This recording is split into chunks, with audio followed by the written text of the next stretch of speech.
it's okay if it's a confusing time. Even I remember going into high school as a teenager and being really confused because suddenly now all my classes were going to be in a different room, and I was going to have a lot of choice over what electives I could take, um, and it was all just very kind of overwhelming and confusing going from a school of 300 or 400 students to now a school of 1,200 students.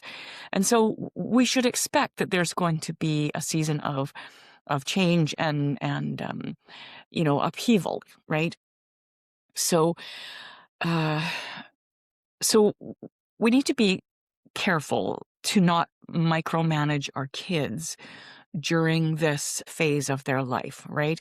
We need to help them along, but one of the things we're also helping them to do is to start making decisions on their own if they had not to this point.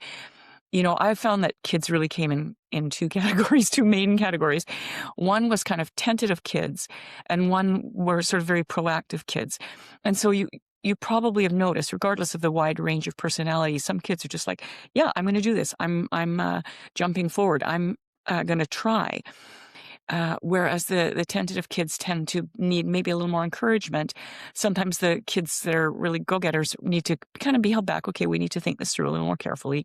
The kids that are tentative, yeah, let's decide. There's 4 different possibilities for your social studies courses that you could take, and you need to do 3 of them over the next few years. So what appeals to you? What order would you like to put them in? What appeals to you most? Maybe there's 10 options. You don't have to do all of them, but you need to do some of them. Or we could cobble together our own social studies course. What would that look like? What do you love? So we need to take our child's sort of natural temperament and work with that, right? But we don't want to be the planner of their entire high school, right? It's important that they start to make some decisions on their own and they have some agency over what it is they're going to be studying, right? This is important, right? And they may not care. Some kids may not care. I just want to get it done. But most kids have things that they enjoy more than other things that they really want to spend more time delving into. Even in high school, public high school, I was allowed a lot of agency over how much writing, English, theater that I did, and I could minimize the maths and sciences. Still had to get it done, but I had friends who were really into the maths and sciences, and getting through English was the tight spot for them, right? So we just have to be aware of this and not to overwhelm them with our anxiety about it too. I think that's important, right? That this is, we just, we're going to walk with you and we're going to figure this out. So, at some point, whether this episode or the next one, I want to talk about sort of credits and transcripts and what that looks like, kind of the nuts and bolts of record keeping for your high school years. But I think that before that happens, it's really important to kind of talk about what I believe to be kind of really the heart of this episode, in the sense that our relationship with our kids is really vital, right? It's vital for our high school experience, right? So when we are aware of and working on our relationship with our kids, which we should always be doing, right? We should always be, aware of what kids might be pulling back, aware of when it's important that they pull back, aware of when they might need our support, when they need us to just back off, that we need to be sensitive to our kids' needs, right? It makes disciplining our kids easier, right? It makes guiding them possible when they trust us, when they want to come to us with their questions, their confusion, their, and that could be personal, or it could be academic, or it could be about, maybe they want to stretch high school out over a longer period of time so they can delve into music studies or theater studies, or something that is taking their time away from other academics that they, maybe they want to have a conversation. They don't want you freaking out about it. They want to just be able to talk to you about their questions and concerns, right?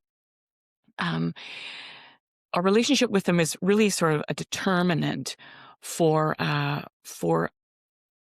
whether or not they're going to require, request, desire our guidance as they get older, right? Because they will, eventually what we wanted all along since the time they were born is that one day they would be independent people and make good choices, right?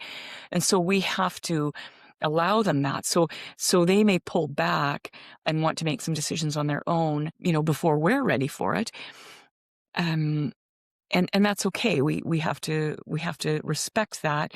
We also have to make sure that they understand that we're a safe place they can come if they want to, right? So our influence is how much of our influence um, they want is to some degree personality dependent, right? Temperament dependent. But some of it is to do with, our how are we going to react to that, right? Or overreact, so we want them to be able to have as much um, freedom as is appropriate, and also kind of respect the freedom of the things they want to choose. Maybe they want to choose all electives that seem to you goofy or unhelpful, but you need to talk about that, right? Okay, there's you have a lot of freedom in your electives that are available to you. So these are really heavy on sort of games oriented electives, like your maybe chess, or maybe there's some video games even now that are in the elective category.